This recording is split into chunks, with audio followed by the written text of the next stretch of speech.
ನಾನು ಪಾರ್ಲಿಮೆಂಟಲ್ಲಿ ಮಾತಾಡಿರೋ ಟಾಪಿಕ್ಸು ಅದು ಎಲ್ರಿಗೂ ಗೊತ್ತಿದೆ. ಇವಿಷ್ಟೂ ನನ್ನ ಪ್ರಕಾರ ಖಂಡಿತ BJP ಪಕ್ಷಕ್ಕೂ ಗೊತ್ತಿದೆ. ಅವ್ರಿಗೂ ಇದೊಂದು ಪ್ಲಸ್ ಪಾಯಿಂಟು, ಒಂದು ಎಸೆಟ್ಟಾಗಿ ಇರುತ್ತೆ ಹೊರತು ಇನ್ನೇನೂ ಇಲ್ಲ.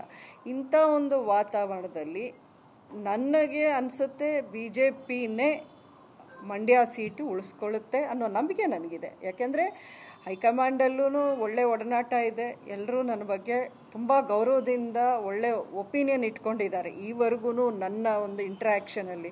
ಸೊ ಹಾಗಾಗಿ ಐ ಹ್ಯಾವ್ ಈ ಟೈಮಲ್ಲಿ ನಮ್ಗೆ ಯಾವುದೇ ಒಂದು ಸೂಚನೆ ಬರದೇ ಇರೋವರೆಗೂ ನನಗೆ ಈ ಒಂದು ವಿಷಯದಲ್ಲಿ ಡೌಟ್ ಏನಿಲ್ಲ. ಐ ಆಮ್ ಕಾನ್ಫಿಡೆಂಟ್ BJP ಖಂಡಿತ ಮಂಡ್ಯವನ್ನು ಉಳಿಸ್ಕೊಳ್ಳೋ ಅಂಥ ಒಂದು ಪ್ರಯತ್ನ ಮಾಡ್ತಾರೆ ಅನ್ನೋಂಥ ಕಾನ್ಫಿಡೆನ್ಸ್ ಅಂತೂ ನನಗಿದೆ.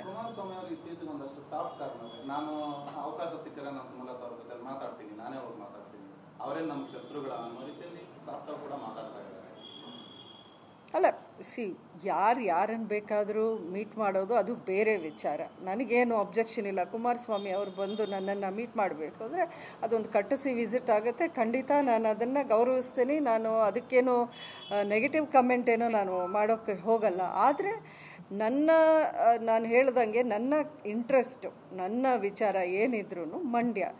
ಈ ನೋಡಿ, ನಾನು ಏನಕ್ಕೆ ಇದನ್ನು ಒತ್ತಿ ಹೇಳ್ತಾ ಇದ್ದೀನಿ, ನಿಮ್ಮ ಮೀಡಿಯಾದಲ್ಲೇ ಸಾಕಷ್ಟು ಬಾರಿ ನೀವು ಹಾಕಿದ್ದೀರಾ, ಸುಮಲತಾ ಅವ್ರು ಇಲ್ಲಿ ನಿಲ್ತಾರಾ, ಬೆಂಗಳೂರಲ್ಲಿ ನಿಲ್ತಾರಾ, ಇನ್ನೊಂದು ಕಡೆ ನಿಲ್ತಾರಾ, ರಾಜ್ಯಸಭೆಗೆ ಹೋಗ್ತಾರಾ, ಇನ್ನೊಂದು ಈ ಥರ ಇದೆ.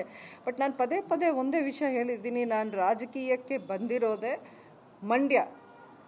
ನನಗನ್ಸುತ್ತೆ 4 ಬಾರಿ ಎಲೆಕ್ಷನಲ್ಲಿ ಅಂಬರೀಷ್ ಅವರಲ್ಲಿ ತುಂಬ ಒಂದು ಟ್ರೆಮೆಂಡಸ್ ಒಂದು ವೋಟ್ಸ್ ಮಾರ್ಜಿನಲ್ಲಿ ಗೆದ್ದು ಬಂದವರು. ಹಾಗೆ ನನ್ನ ವಿಚಾರಕ್ಕೆ ಬಂದರೆ ಇದು 5ನೇ ಎಲೆಕ್ಷನ್ ಅಂತ ಹೇಳಬೇಕು.